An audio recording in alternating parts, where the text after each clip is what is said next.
कौन है आकाश सक्सेना जिन्हें बीजेपी ने बनाया उम्मीदवार? आजम खान के गढ़ में भगवा लहराने की मिली जिम्मेदारी।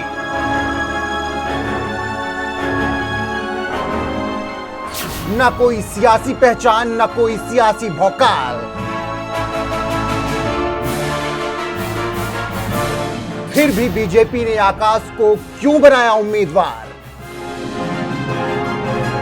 यूपी के मुखिया योगी आदित्यनाथ और आजम खान भले ही विधानसभा के गलियारे में कभी एक दूसरे के साथ मुस्कुराते और बतियाते हुए नजर आए हों, मगर इन दोनों के बीच कितनी कट्टर सियासी दुश्मनी है, ये कुछ ही वक्त बाद साबित हो गया जब योगीराज में आजम खान पूरे परिवार के साथ जेल के सलाखों के पीछे पहुंच गए।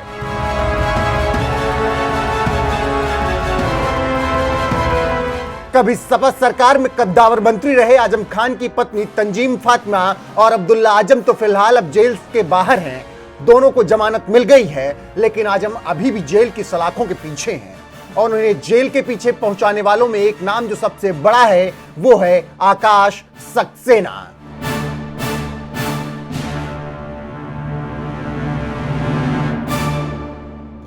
कभी अखिलेश यादव के राइट हैंड माने जाने वाले आजम खान आज खुद पर दर्ज 100 से ज्यादा मुकदमों की वजह से जेल की हवा खा रहे हैं और इनमें से 33 मुकदमे तो केवल आकाश सक्सेना उर्फ हनी भाई ने ठोक दिए हैं, जिनमें 7 सिविल मुकदमे भी शामिल हैं। उन्होंने एक न्यूज चैनल को बताया कि आजम खान उनके बेटे अब्दुल्ला आजम और पत्नी तंजीम फातिमा को जिस मुकदमे में जेल हुई उसे उन्होंने ही दर्ज कराया था। मुकदमा फर्जी जन्म प्रमाण पत्र से जुड़ा हुआ है, जिसे सच पाए जाने पर आजम खान के बेटे अब्दुल्ला आजम की विधायकी छीन ली गई थी।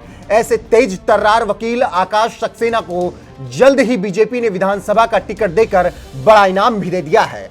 पार्टी ने आकाश सक्सेना को उसी रामपुर सीट से मैदान में उतारा है जहां कभी आजम खान का दबदबा हुआ करता था।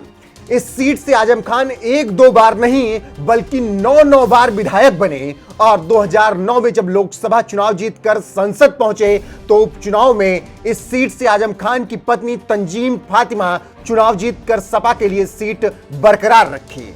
यानी साल 1980 के बाद से रामपुर विधानसभा सीट आजम खान के परिवार के पास ही रही।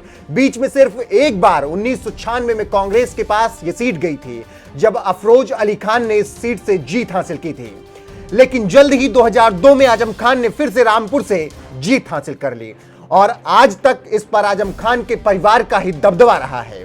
इस बार रामपुर की इसी सीट से बीजेपी ने वकील आकाश सक्सेना को टिकट दिया है, जो सियासी तौर पर कोई बड़ा नाम नहीं है, लेकिन उनके पिता शिव बहादुर सक्सेना जरूर बीजेपी से 1980 के समय से ही जुड़े हैं और रामपुर की स्वारटांडा विधानसभा से 4 बार विधायक भी रह चुके हैं।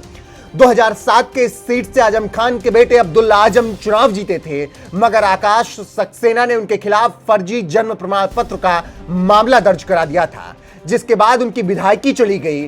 कानूनी रूप से आजम खान के परिवार का जीना मुहाल करने वाले इसी आकाश सक्सेना को अब बीजेपी ने रामपुर विधानसभा सीट से टिकट देकर मैदान में उतार दिया है। अब देखना है कि वो जीत हासिल कर पाते हैं या नहीं। बहरहाल इसी रामपुर जिले में कुछ ही दिनों पहले चुनावी रैली करने पहुंचे मुख्यमंत्री योगी आदित्यनाथ ने क्या कुछ कहा था, आइए आपको सुनाते हैं। अभी मैं कुछ देर पहले पढ़ रहा था, समाजवादी पार्टी के राष्ट्रीय अध्यक्ष बबुआ आज कुछ बोल रहे थे और उनके मुंह से निकल रहा था कि सरकार आएगी तो हम मुफ्त बिजली दे देंगे। अरे जब आप बिजली ही नहीं देते थे तो मुफ्त कहां से होता? तो उल्टा जनता से जो वसूली करते थे इसके लिए माफी तो मांग लो। जब बिजली ही नहीं आती थी तो मुफ्त की बात कहां, यहां तो जनता से एक तरफा वसूली होती थी। आज हम कह सकते हैं उत्तर प्रदेश में बिना भेदभाव के हर एक गरीब की झोपड़ी में भी और राजमहल में रहने वाले व्यक्ति के घर में भी बिजली हर समय जलती हुई दिखाई देती है।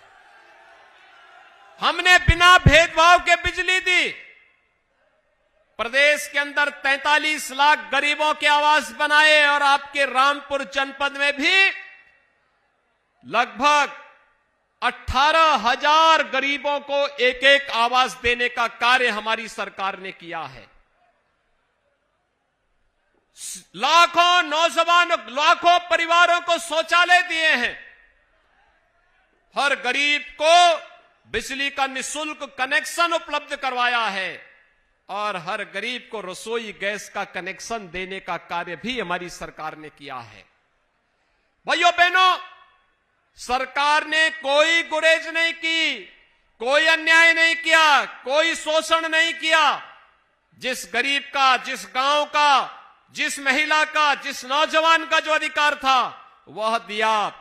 पहले एक गरीब के लिए आने वाले आवास का पैसा, बिजली का ये पैसा, शौचालय का ये पैसा कहां जाता था, मैं तो ये समझ नहीं पा रहा था। लेकिन भाइयों बहनों, एक सप्ताह पहले आपने नोटों की गड्डियों के पहाड़ जेसीबी से निकालते हुए देखा होगा। कैसे समाजवादी पार्टी से जुड़े हुए नेताओं के घरों से नोट की गड्डियां निकल रही हैं। ये नोट की गड्डियां खेत और खलिहानों में नहीं पैदा हो रही हैं, ये जनता की कमाई पे डकैती डाल करके विकास के कार्यों को अवरुद्ध करके जो अनैतिक तरीके से इन्होंने संपत्ति अर्जित की थी, ये वही पैसा है, वही पैसा आज निकाला जा रहा है। ये वही पैसा है जो आज उनसे वापस लिया जा रहा है। कैसे लूट रहे थे आप सोच सकते हैं। ये लोग अपने पूरा बंदोबस्त किए हुए हैं। इनको उत्तर प्रदेश से कोई मतलब नहीं, गरीब से कोई मतलब नहीं, नौजवान से कोई मतलब नहीं, बहन बेटियों से कोई मतलब नहीं। नौजवान के लिए पहले नौकरी निकलती थी, चाचा भतीजे का पूरा गैंग वसूली पे उतर आता था। और भाइयों बहनों, उसके बाद होता क्या था, भर्ती होती थी विवादित, न्यायालय लगाता था स्टे, और उसके बाद नौजवान की भविष्य के साथ खिलवाड़ हो जाता था। लेकिन आज तो 4.5 लाख नौजवानों को सरकारी नौकरी हम लोगों ने दी, कोई विवाद नहीं। 1,61,00,000 नौजवानों को हमने रोजगार दिया, क्योंकि प्रदेश में पर्याप्त मात्रा में निवेश हुआ। 60 लाख लोगों को हम लोगों ने प्रदेश के अंदर स्वतः रोजगार के साथ जोड़ा, क्योंकि पहले से ही सूक्ष्म लघु मध्यम उद्यम उत्तर प्रदेश के अंदर मौजूद था। लेकिन भाइयों बहनों, पिछली सरकारों में यह कार्य इसलिए नहीं होता था क्योंकि दंगा होते थे। हर तीसरे दिन एक दंगा होता था, हर तीसरे दिन एक दंगा होता था। और दंगों की चपेट में न केवल हर पक्ष आता था, व्यापारी लुटता था, नौजवान पर झूठे मुकदमे दर्ज होते थे, बल्कि पर्व और त्योहार भी नहीं मनाने देते थे। आज भाइयों बहनों, मैं आप सबसे कह सकता हूं, भारतीय जनता पार्टी की सरकार आने के बाद प्रदेश में एक भी दंगा नहीं हुआ। और जिसने दंगा भड़काने का प्रयास किया उसको कह दिया गया कि अगर दंगा कराओगे, अगली 7 पीढ़ियों का एक मुश्त यहां पर लिख के जाओगे कि वे भरपाई करती रहेगी। सरकारी संपत्ति को अगर नुकसान पहुंचाओगे, गरीब की संपत्ति को लूटोगे और व्यापारियों की संपत्ति को आगजनी के हवाले करोगे, तो 7 पीढ़ियां भरते भरते थक जाएंगी, लेकिन भर नहीं पाएंगी। इसलिए दंगा करना छोड़ दो। भाइयों बहनों, आज प्रदेश एक नई दिशा की ओर बढ़ रहा है। आप मुझे एक बात बताइए, भारत के अंदर होली हो, दीपावली हो, रक्षाबंधन हो, रामनवमी हो, जन्माष्टमी हो, शिवरात्रि हो, कावड़ यात्रा हो, रंगोत्सव हो, दीपोत्सव हो, गुरु वाणी का पाठ हो, या फिर प्रकाश उत्सव के कार्यक्रम हो, इन पे कोई रोक टोक नहीं। पर्व और त्योहार शांतिपूर्ण ढंग से, सौहार्दपूर्ण तरीके से मनाए जाते हैं। सभी लोग आनंद के साथ इन आयोजनों के साथ जुड़ते हैं।